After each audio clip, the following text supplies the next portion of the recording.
कैसे हो दोस्तों? सब बढ़िया। इस वीडियो में हम बात करने वाले इनऑर्गेनिक को कैसे मास्टर कर सकते हैं। और आप लोगों में से मैक्सिमम लोगों के बैच में अभी इनऑर्गेनिक चल रहा होगा, तो कैसे उसको अभी से ही साथ लेके चलोगे तो अच्छे तरीके से उसको तुम कर पाओगे और तुमको रिवीजन में काफ़ी कम टाइम लगेगा आगे जाके, क्योंकि बहुत कम लिमिटेड चैप्टर्स है, 5 चैप्टर्स और एक सॉल्ट एनालिसिस वाला पार्ट है, तो काफ़ी जल्दी तुम उसको कर सकते हो। और अगर तुमने क्लास के साथ ही उस पर अच्छा पकड़ बना लिया अपना, तो तुमको फिर बहुत ज़्यादा आसानी होगी आगे जाकर रिवीजन करने में, और तुम्हारा एक पार्ट हमेशा के लिए ये क्लियर रहेगा कि हाँ इनऑर्गेनिक तो मैंने कर रखा है अच्छे तरीके से। और फिर तुम्हारे केमिस्ट्री सेक्शन के लगभग 18-19 सवाल भी तुम बहुत जल्दी कर पाओगे। तो चलो शुरू करते हैं। इस वीडियो में हम बात करने वाले हैं कि हमको क्या रिसोर्सेज फॉलो करने हैं, कौन सा हमारा चैप्टर वाइज कैसे अप्रोच रहना चाहिए, क्वेश्चन प्रैक्टिस कहाँ से करनी है और इनऑर्गेनिक बेस्ड टेस्ट कहाँ से देने हैं, वो मैं आपको प्रोवाइड कर दूंगा। इनऑर्गेनिक रिलेटेड टेस्ट जो केमिस्ट्री के होंगे वो मैं आपको दूंगा। ठीक है, अब चलो शुरू करते हैं। सबसे पहली चीज़ है कि कुछ चीज़ें हमको क्लास के साथ ही ख़त्म करनी होती है। वो क्या क्या है? देखो, क्लास के साथ में हमको सबसे पहले कि अपने क्लास नोट्स फिनिश करने हैं, पूरे अच्छे तरीके से क्लास नोट्स बनाने हैं। और क्लास नोट्स बनाने का कोई दूसरा स्केप नहीं है। अगर आप लोग सोच रहे हो कि मैं डीजी पढ़ लोगे, पीडीएफ से पढ़ लोगे, सिर्फ एनसीईआरटी पढ़ लोगे, तो नहीं होने वाला है। बहुत सारी चीज़ों में हमको क्लास नोट्स की ज़रूरत पड़ती है और हमें क्लास के साथ क्लास नोट्स बनाना है। और अब दूसरी चीज़ है कि क्लास नोट्स को फ्रीक्वेंटली रिवाइज करते रहना, और रिवाइज भी करना है और रटना भी है। दो अलग चीज़ें होती है। रिवीजन मतलब होता है हर एक चीज़ को देखते हुए क्या कॉन्सेप्ट लग रहा है, कैसे हो रहा है चीज़ों को, फिर उसको हम पढ़ते हैं। और रटने का मतलब होता है बिना देखे जो भी चीज़ है एज इट इज़ उसको हम रट लेते हैं। तो दोनों चीज़ें इनऑर्गेनिक में आपको करनी पड़ेगी। तो देखो, अब कुछ अलग क्या है, जो मेरी अप्रोच क्या रहती थी वो मैं आपसे शेयर करता हूँ। आप इसको फॉलो करके देखना, आपको बहुत ज़्यादा बेनिफिट होगा। सबसे पहले आपको एक 30 मिनट का अपना एक स्लॉट बनाना है। ये 30 मिनट में आप इनऑर्गेनिक को रट रहे होगे। ये 30 मिनट आपके कभी भी हो सकते हैं। या तो आपका अगर आज मॉर्निंग में क्लास है तो उस दिन इवनिंग का 30 मिनट, या फिर अगर आपका इवनिंग में क्लास हो रहा है तो अगले दिन के मॉर्निंग का 30 मिनट। जैसे मेरा इवनिंग क्लास था तो मैं अगले दिन सुबह 30 मिनट उठ के सबसे पहले अपने इनऑर्गेनिक के क्लास नोट्स उठाता था और उसमें जो भी लिखा है उसको एज इट इज़ मैं रट लेता था। और क्योंकि इनऑर्गेनिक को ऐसे पढ़ने से बहुत ज़्यादा फायदा होगा, आपका एग्जाम में टाइम बहुत कम लगेगा क्वेश्चंस करने में, अगर चीज़ें आपको याद रहेंगी तो। और ज़्यादा बार याद कैसे रहेंगी? अगर आप उसको बार बार रट के रखोगे तो आपको याद रहेगी। और हमारे टीचर भी एजी सर थे, हमारे टीचर जो हमें क्लास में उठ के क्वेश्चंस पूछा करते थे हमसे, तो उससे हमारे अंदर एक डर भी रहता था कि हमें उनको आंसर करना है वरना फिर वो डांटेंगे, तो इसलिए हमसे याद भी हो जाता था। तो आप भी ऐसा कर सकते हो कि चीज़ों को याद करो और आप अपने क्लास में ही अपने फ्रेंड्स वगैरह से क्वेश्चन ऐसे पूछ सकते हो, या फिर वो आपसे क्वेश्चन पूछे, ऐसे एक एक चैप्टर प्रिपेयर करके जा सकते हो। और बाकी जो ऑनलाइन है वो खुद में ही याद रखें और उस पर क्वेश्चन प्रैक्टिस कर ले। तो एक 30 मिनट का सेशन रखो जिसमें तुम चीज़ों को याद कर रहे होगे इनऑर्गेनिक में, और वो 30 मिनट में तुम उठो, अपने क्लास नोट्स को खोलो और सिर्फ रटो। जैसे देखो, सेकेंड पीरियड के ईए का ऑर्डर होता है, मैं लिखता हूँ पहले। देखो, इसमें कॉन्सेप्ट्स तो बहुत सारे लगते हैं, पर फ़ायदा क्या होगा अगर तुम्हारा ये रटा हुआ रहेगा तो तुमको काफ़ी जल्दी तुम ऑप्शन देखोगे और काफ़ी जल्दी आंसर कर पाओगे। अब देखो, कॉन्सेप्ट तो इसमें बहुत सारे लगते हैं। जैसे ये नियॉन का ज़्यादा क्यों होता है? क्योंकि ये नोबल गैस है। ठीक, सिमिलरली बेरिलियम S2 कन्फिग्रेशन है, नाइट्रोजन P3 कन्फिग्रेशन है, इसीलिए इन लोगों का ज़्यादा होता है इलेक्ट्रॉन गेन एंथैल्पी। तो वैसे तो इसके कॉन्सेप्ट्स बहुत सारे हैं, लेकिन अगर तुम लोगों ने इसको डायरेक्टली रट के रख लिया तो तुमको क्वेश्चन करने में बहुत ज़्यादा आसानी होगी। इसलिए रटना ज़रूरी है इनऑर्गेनिक में। जैसे बायोलॉजी में चीज़ों को रटते हो, इनऑर्गेनिक में भी चीज़ों को रटो। अब नेक्स्ट थिंग है कि क्या क्या रिसोर्सेज ज़रूरी हैं। तो रिसोर्सेज देखो, तुमको सबसे पहले अपने क्लास नोट्स और मॉड्यूल को साथ में करना है जब तुम्हारा क्लासेस चल रहा हो, इसको फिनिश करना है। फिर एनसीईआरटी एग्जाम्पलर 37 ईयर PYQs और टेस्ट पेपर। और 37 ईयर PYQs को करने का एक तरीका होता है कि 37 ईयर PYQs में अगर मान लो 100 सवाल हैं, 100 में से 90 तुमसे बन गए, 10 जो नहीं बने, अब वो 10 को तुमको देखना होता है कि क्या वो तुम्हारे क्लास नोट्स में है या नहीं है। अगर वो तुम्हारे क्लास नोट्स में है तो उनको मार्क कर लेना होता है, और अगर वो नहीं है तो तुमको उसको अपने क्लास नोट्स में लिख लेना होता है। ये चीज़ को हमेशा ध्यान रखना है कि जो PYQ में है पर तुम्हारे क्लास नोट्स में मिसिंग है, उसको अपने क्लास नोट्स में ऊपर कॉपी के ऊपर मार्जिन होती है, जगह खाली होती है, वहाँ पे लिख लिया करो, ताकि जब तुम अगली बार क्लास नोट्स रिवाइज करोगे तो वो सारी चीज़ भी तुम्हारी साथ में रिवाइज हो जाएगी। नेक्स्ट थिंग है कि ये जो रिसोर्स मैंने बताया उसको करने का सीक्वेंस क्या होना चाहिए। तो देखो, जब तुम पढ़ रहे हो तो तभी तुम अपने क्लास नोट्स और तुम अपना मॉड्यूल ये साथ में करते चलो। जैसे 2 लेक्चर हुआ तो मॉड्यूल का कुछ कंटेंट पढ़ाई हो गया तो उसको तुमने साथ में कर लिया, ये तुम्हारे क्लास नोट्स और मॉड्यूल साथ में हो गया। और जैसे तुम्हारा ये चैप्टर हुआ फिनिश, कोई भी चैप्टर तुम पढ़ रहे हो, पीरियोडिक टेबल, केमिकल बॉन्डिंग, उसके बाद तुम क्या करो उसके बाद तुम उसकी एनसीईआरटी की सबसे पहले करो रीडिंग। एनसीईआरटी रीडिंग बहुत ज़्यादा ज़रूरी है। और एनसीईआरटी रीडिंग करने के बाद तुम उसके एनसीईआरटी के इंटेक्स्ट क्वेश्चंस और सॉल्व्ड एग्जांपल्स, ये 2 चीज़ों को कर लो। तो बस इतने से तुम्हारा हो जाएगा। और अब देखो, अब ये सबसे पहला हमारा हो गया सीक्वेंस। उसके बाद अगर कभी वो चैप्टर तुम्हारा टेस्ट में आता है, टेस्ट सिलेबस का पार्ट होता है, तब तुम क्या करो, तब तुम्हें 2 चीज़ें करनी है। तब तुम्हें 2 चीज़ें करनी है। तब तुमको अपने क्लास नोट्स को अच्छे तरीके से पढ़ना है, और उसके बाद तुमको एनसीईआरटी की एग्जाम्पलर इस टाइम पे कर लेनी है जब तुम टेस्ट प्रिपरेशन कर रहे हो या जब तुम रिवीजन कर रहे हो, क्योंकि एक बार में सब कुछ करना पॉसिबल है नहीं। तो ऐसे चीज़ों को डिवाइड करके फेज बाय फेज तुम कर सकते हो। अब नेक्स्ट चीज़ है कि अब हमारी चैप्टर वाइज अप्रोच क्या रहनी चाहिए, कौन सा चैप्टर में क्या चीज़ इंपॉर्टेंट है, किससे ज़्यादा सवाल आते हैं, कौन सा ज़्यादा हम जिसको ज़्यादा इंपॉर्टेंस दे के पढ़ें और किसको लेस इंपॉर्टेंस दें, किसमें ज़्यादा टाइम वेस्ट ना करें। और देखो, ये सब चीज़ें तुम खुद भी पता कर सकते हो, पर उसके लिए तुमको क्या करना पड़ेगा, तुमको 37 ईयर 35 ईयर की PYQ की बुक लो, उसको अच्छे तरीके से एनालाइज करो कि कहाँ से कितने सवाल बनते हैं, कहाँ से ज़्यादा सवालों की फ्रीक्वेंसी होती है, कहाँ से सवाल बहुत ज़्यादा रिपीट होते हैं। तो वो सब चीज़ें जब तुम एनालाइज करोगे तो तुम्हें खुद ही आइडिया लग जाएगा कि कहाँ से कितने सवाल कैसे बनते हैं। तो मैं अपने ड्रॉप ईयर में था, तो मैंने तो ये सब चीज़ें को किया है, तो मेरे पास अच्छा एक्सपीरियंस है, तो मैं तुम लोगों को बता पाऊंगा। तो अगर तुम्हारा टाइम भी इससे सेव होगा और इसीलिए तुम्हारा फ़ायदा भी हो जाएगा, तो चैनल को सब्सक्राइब करके रख लो। अब देखो, बात करते हैं चैप्टर वाइज अप्रोच। हर एक चैप्टर की क्या होनी चाहिए, क्या चीज़ों को ज़्यादा इंफेसिस दे के पढ़ने। सबसे पहले पीरियोडिक टेबल की अगर हम बात करें, तो साइंटिस्ट के जितने भी नाम हैं तुमको इग्नोर नहीं करना है। जितने भी साइंटिस्ट के नाम है, भले इससे क्वेश्चन नहीं आया है, पिछले 5-7 सालों में कभी क्वेश्चन नहीं आए, लेकिन तुमको एक भी नाम इग्नोर नहीं करना है, चाहे डोबेर्नियर, ऑक्टेव या फिर हेनरी मूसले, किसी भी साइंटिस्ट का नाम हो, मेंडेलीव। तुमको हर एक साइंटिस्ट और उनका कंट्रीब्यूशन हमेशा के लिए ध्यान में रखना है। और तुमसे ये चलो एक सवाल है, इसका आंसर मेरे को कमेंट में तुम लोग देना कि सिलिंड्रिकल टेबल ऑफ एलिमेंट्स किसने बनाई थी।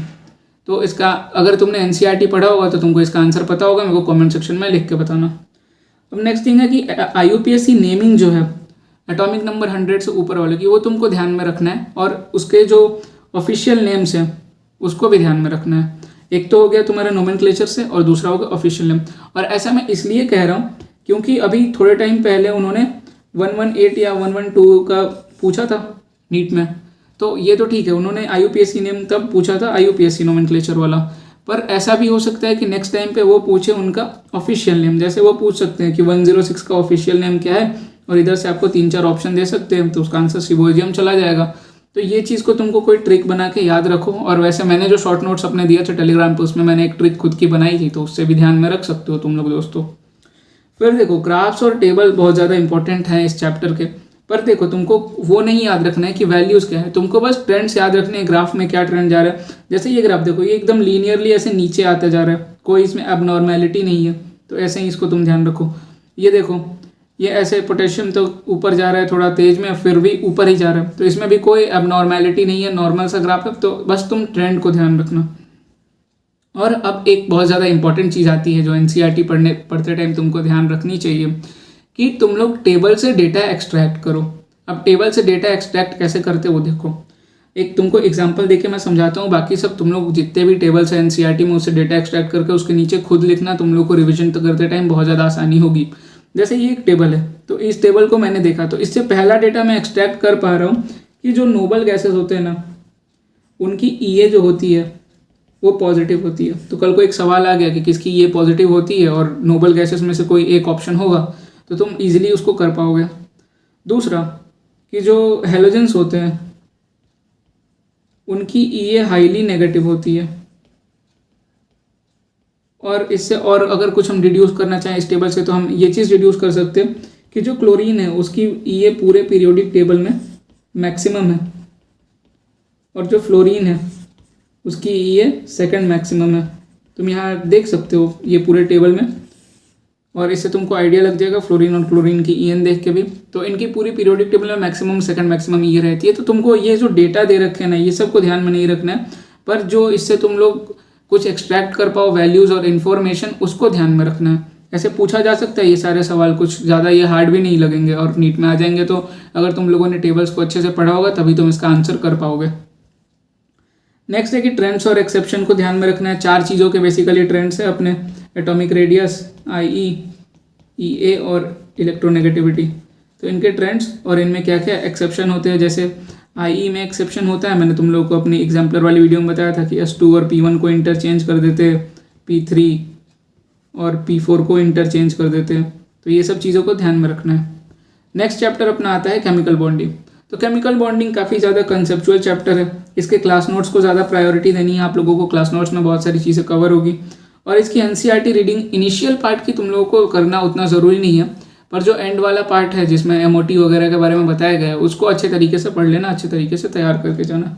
अब इसमें भी वही बात आती है कि जितने भी टेबल दे गए इसमें से तुमको डेटा एक्सट्रैक्ट करना है। और अब इसमें से क्या तुम लोग को एक्सट्रैक्ट करना है, इसमें देखो सिमिलरली बॉन्ड टाइप और उसका बॉन्ड लेंथ दिया है, तो बॉन्ड लेंथ का ऑर्डर वो तुमसे पूछ सकते हैं। और इधर भी वही है, बॉन्ड लेंथ दिया है तो यहाँ से भी बॉन्ड लेंथ का वो तुमसे ऑर्डर पूछ सकते हैं। तो ये सब यहाँ से तुम लोग को देख के एक ऑर्डर बना के साइड में लिख लेना है। नेक्स्ट जो ग्रीन बॉक्सेस हैं इसमें से स्टेटमेंट बेस्ड सवाल आ सकते हैं, तो इसलिए ग्रीन बॉक्सेस को भी ध्यान रखना है इस चैप्टर में।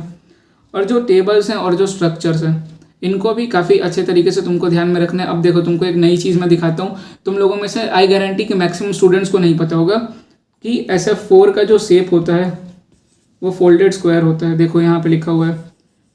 और आधी जनता को फोल्डेड स्क्वायर के बारे में ही नहीं पता होगा कि फोल्डेड स्क्वायर शेप एग्जिस्ट भी करता है कि नहीं करता है, पर ये चीज़ NCERT में गिवन है। तो इसलिए तुम लोग को NCERT के टेबल्स को काफ़ी अच्छे तरीके से पढ़ना पड़ेगा, क्योंकि कल को एक सवाल आ गया कि SF4 का शेप क्या होता है और उसमें 2-3 अलग शेप दिए, एक फोल्डेड स्क्वायर और एक दिया नन ऑफ दीज।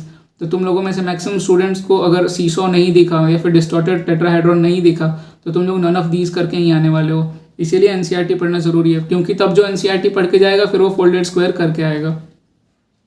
नेक्स्ट जो जितने तुमको ऐसे डायग्राम्स या फिर ऐसे स्ट्रक्चर्स कह लो दिए गए हैं, तो उनके नीचे भी बहुत सारे डेटा होते हैं, इनको ध्यान में रखना। जैसे ये तो अभी 2024 वाले नीट में ही सेक्शन B में एक सवाल आया हुआ था कि किसका डाइपोल मोमेंट ज़्यादा होता है, एक स्टेटमेंट में था। तो इसीलिए तुमको ये चीज़ को ध्यान रखना है। यहाँ तुमको सीधा दिख रहा है कि NH3 का डाइपोल मोमेंट NF3 से ज़्यादा होता है, और रीज़न भी तुमको इसी डायग्राम में दिख रहा है कि देखो यहाँ पे एक एरो उल्टा जा रहा है और बाकी 3 एरो ऐसे जा रहे हैं। तो एक एरो तो कैंसिल कर देगा, तो 2 एरो कहीं रहेगा। और यहाँ देखो यहाँ क्या है कि यहाँ सारे एरो सेम डायरेक्शन में ऊपर की तरफ ही जा रहे हैं, चाहे ये नीचे वाले हो चाहे ये ऊपर वाले हो। तो इसीलिए इसका ज़्यादा होता है। तो इसका रीज़न, और ये ऑलरेडी 2-3 बार मेंस में भी और नीट में भी आ चुका है। तो ऐसे चीज़ों को देख के, उससे तुम लोग चीज़ों को देख के वैल्यूज़ और डेटा एक्सट्रैक्ट करना सीखो और देखो कि क्वेश्चंस क्या बनते हैं। इसलिए मैं बार बार हर एक टेबल का एग्जांपल लेके तुम लोगों को समझा रहा हूँ, ताकि तुम लोग ये चीज़ों को खुद से सीख पाओ। कोई टीचर ये सब चीज़ें तुम लोग को बताने वाला है नहीं, तुम लोगों को खुद से ही करना पड़ेगा। नेक्स्ट आता है P ब्लॉक।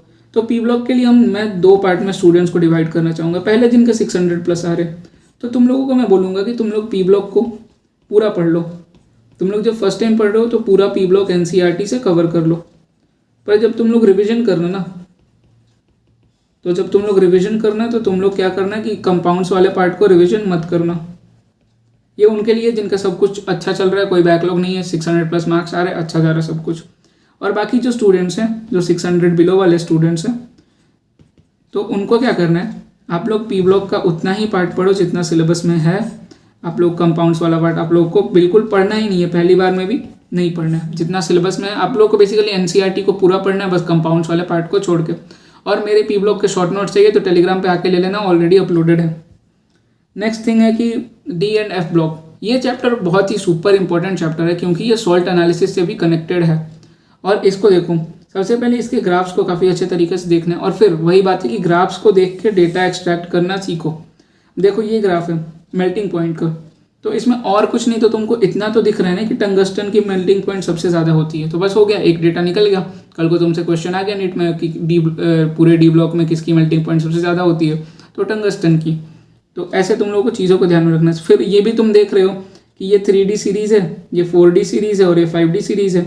तो टॉप टू बॉटम अगर हम जा रहे हैं तो मेल्टिंग पॉइंट बढ़ रही है, तो ये वैल्यू भी यहाँ से हम निकाल सकते हैं।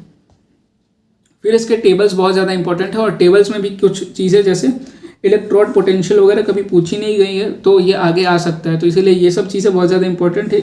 इनका डेटा नहीं याद रखना है आपको, बस इनके डेटा से आपको एक ऑर्डर बना लेना है और वो ऑर्डर को याद रख लेना है कोई ट्रिक बना के। तो ऐसे कर लिया करो। और नेक्स्ट थिंग है इसके सॉल्व्ड एग्जाम्पल्स और इन टेक्स्ट क्वेश्चंस, दोनों बहुत ज़्यादा ज़रूरी है।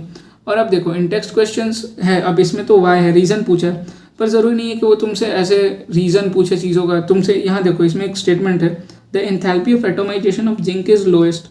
तो बस इतना ही पूछ सकता है, 4 एलिमेंट दे के क्वेश्चन तुम्हारे पास आ सकता है कि which of the following is lowest enthalpy of atomization in 3D series.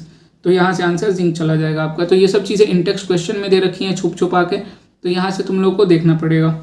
Next thing है कि ऑक्सीडेशन स्टेट्स को काफ़ी अच्छे तरीके से ध्यान में रखना है D&F ब्लॉक की, कि मैक्सिमम ऑक्सीडेशन स्टेट किसका क्या होता है, कहाँ तक जाता है। ऐसे क्वेश्चंस आने की संभावना बहुत ज़्यादा है इस साल। जैसे नेपच्यूनियम और प्लूटोनियम का देख लो, 7 है ऑक्सीडेशन स्टेट, इसमें मैंगनीज का 7 है। तो ये सब ध्यान रखना कि किसका मैक्सिमम ऑक्सीडेशन स्टेट क्या होता है और कौन एलिमेंट कौन सा ऑक्सीडेशन स्टेट नहीं दिखाता है। जैसे स्कैंडियम सिर्फ +3 ही दिखाता है, उसके आगे का कोई दूसरा ऑक्सीडेशन स्टेट नहीं दिखाता है। और अब जो अगली चीज़ है कि कलर ऑफ आयंस बहुत ज़्यादा इंपॉर्टेंट है दोस्तों, क्योंकि सॉल्ट एनालिसिस से ये चीज़ कनेक्टेड है, कलर ऑफ आयंस।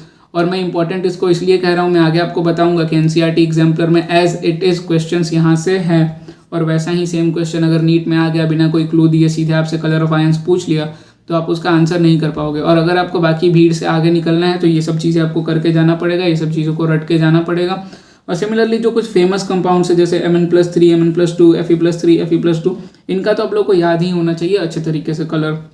और अगेन एक और चीज़ है, E0 वैल्यूज़ के बारे में बता दूँ। E0 वैल्यूज़ जो भी होती है उसको तुम लोग ध्यान में रखना। और एक चीज़ जो मैं अपने अकॉर्डिंग तुमको बताना अभी के लिए सही समझता हूँ कि E0 वैल्यूज़ की साइन को ध्यान में रखना। जैसे M+3 to M+2 अगर कोई E0 वैल्यू पॉजिटिव में दे रखी है, पर अगर तुमसे उसका कुछ उल्टा पूछ लिया लाइक M+2 से M+3, तो बस तुम इतना ध्यान रखना कि ये अगर उल्टा पूछा ना तो ये साइन नेगेटिव हो जाता है। अगर कोई भी value they they like positive में 1.51 दे रखा है, पर अगर उल्टा पूछ लिया तो ये नेगेटिव में 1.51 हो जाएगा। तो ऐसे तुम चीज़ों को इसको स्पेशली ध्यान रखना अगर E0 वैल्यू का सवाल आया तो। इस चैप्टर में इतना ही था। बाकी कोऑर्डिनेशन कंपाउंड बचता है। कोऑर्डिनेशन कंपाउंड कंसेप्चुअल चैप्टर है, सिमिलरली एज वो केमिकल बॉन्डिंग, और इसकी भी NCERT उतनी ज़्यादा इंपॉर्टेंट नहीं है। इनिशियल पार्ट को पूरा तुम लोग इग्नोर कर सकते हो जहाँ लिगैंड्स वगैरह के बारे में बताया गया है। इसका आइसोमेरिज्म, कलर ऑफ कॉम्प्लेक्स और यूजेस ऑफ कोऑर्डिनेशन कंपाउंड काफ़ी अच्छे तरीके से तुम लोग ध्यान में रख लेना। अगर क्वेश्चन आया तो इधर से ही आने की प्रोबेबिलिटी सबसे ज़्यादा है। और अब देखो कलर भी ध्यान रखने का कितना मतलब बहुत ज़रूरी है कलर ध्यान रखना। यहाँ देखो, और कलर का भी तुम लोगों को यहाँ लिख के भी नहीं दे रखा है ना कि क्या कलर है, पर यहाँ तुमको कलर बना के दे रखा है। तो तुम लोगों को यहाँ से साइड में लिख लेना है कि कौन से कंपाउंड का क्या कलर है, जिससे तुमको याद रखेगा। जैसे अभी यहाँ देखो, यहाँ ये जो निकेल का कॉम्प्लेक्स है इसका कलर तुमको यहाँ दिख रहा होगा, लगभग कह सकते हैं स्काई ब्लू या फिर पेल ब्लू कह सकते हैं। तो ये कलर है, और ध्यान रखना ये चीज़ को अभी अच्छे तरीके से याद रखना। और सिमिलरली तुमको यहाँ पे एक कोबाल्ट के कॉम्प्लेक्स का कलर दिख रहा है कि येलो ऑरेंज हो सकता है या ब्लू होगा अगर अब्जॉर्ब लाइट का कलर पूछे तो ये सब चीज़ें यहाँ से देखो, बहुत बच्चे इसको छोड़ सकते हैं, लेकिन तुम करके जाओगे तुम्हारा फ़ायदा रहेगा।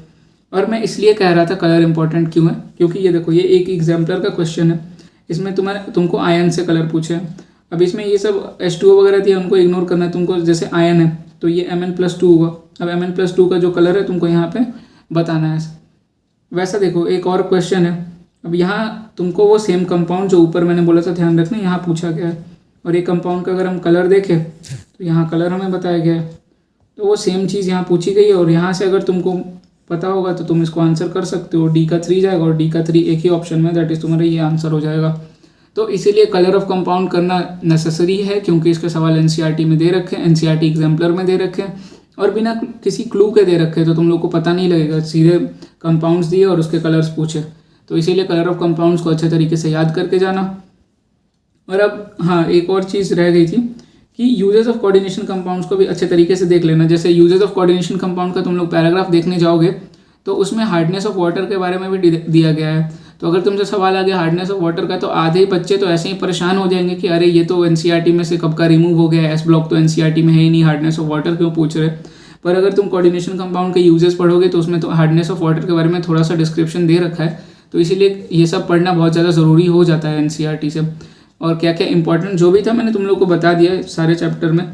और बाकी देखो सॉल्ट एनालिसिस से इस बार भी 2 सवाल आए थे, सेक्शन बी में थे, और अगले साल भी 2 सवाल आएंगे, इतना कंफर्म है। और देखो मेरी एनालिसिस क्या कहती है कि अगर कोई चैप्टर नया ऐड होता है सिलेबस में तो पहले साल उससे काफ़ी बेसिक सवाल आते हैं। जैसे चाहे वो सॉल्ट एनालिसिस वाला चैप्टर इस बार ऐड हुआ है, चाहे वो IUCN रेड लिस्ट ऐड हुई थी तो उससे भी काफ़ी बेसिक सवाल आया था, और ये सॉल्ट एनालिसिस से भी काफ़ी आसान सवाल इस बार पूछा गया था। लेकिन ग्रेजुअली जैसे जैसे बीतते जाता है टाइम तो उससे सवाल का लेवल ऊपर जाते जाता है। तो अगली बार मान के चलो कि सॉल्ट एनालिसिस से काफ़ी एक एडवांस सवाल तुमको देखने मिलेगा, एक बेसिक सवाल और एक एडवांस सवाल तुमको देखने मिलेगा, और उसको आंसर तुम लोगों को करना पड़ेगा। तो सॉल्ट एनालिसिस अभी ही किसी अच्छे टीचर से पढ़ के ख़त्म कर दो, ये ज़्यादा अच्छा रहेगा तुम लोगों के लिए। और सॉल्ट एनालिसिस के लिए मैं तुम लोगों को अपने शॉर्ट नोट्स, तुम लोगों को मैं बेसिकली 2 चीज़ें देने वाला हूँ। सबसे पहले कि मैं अपने सॉल्ट एनालिसिस के डिटेल नोट्स तुमको टेलीग्राम चैनल पे दे दूंगा, आके वहाँ से डाउनलोड कर लेना, मैं अपलोड कर दूंगा सॉल्ट एनालिसिस के डिटेल नोट्स। और दूसरा, जब तुम्हारी इनऑर्गेनिक हो जाएगी या फिर अभी हो भी रही है ना, तो मैं इनऑर्गेनिक के लिए तुमको एक रिवीजन शीट देने वाला हूँ जिसमें 100 क्वेश्चन है, और वो काफ़ी अच्छे 100 क्वेश्चंस है, और वो क्वेश्चंस मतलब उसे तुम आप लोगों की प्रैक्टिस बहुत ज़्यादा अच्छी हो जाएगी। तो वो 100 क्वेश्चन की एक शीट, ये दोनों चीज़ मैं अपने टेलीग्राम पे ये वीडियो के बाद थोड़ी देर में अपलोड कर दूंगा, या फिर पहले से भी अपलोड कर दूंगा, आके तुम लोग डाउनलोड कर लेना, तुम लोग बेनिफिटेड रहोगे। बाकी यही चीज़ें बतानी थी, जो भी था मैंने तुम लोग को बता दिया। और कलर ऑफ कंपाउंड्स हमेशा ध्यान रखना, ऑक्सीडेशन स्टेट्स वगैरह, ये सब चीज़ों को स्पेशल एम्फेसिस दे के पढ़ना। और इतना ही करना होता है केमिस्ट्री में, कोई एक्स्ट्रा बुक नहीं लगानी होती है, क्योंकि एनसीईआरटी में ही मोर देन एनफ चीज़ें हैं। बाकी वीडियो अच्छी लगी हो तो वीडियो को लाइक कर दो, चैनल को सब्सक्राइब कर दो, और थैंक्स फॉर वॉचिंग। पढ़ते रहो, मज़े करो।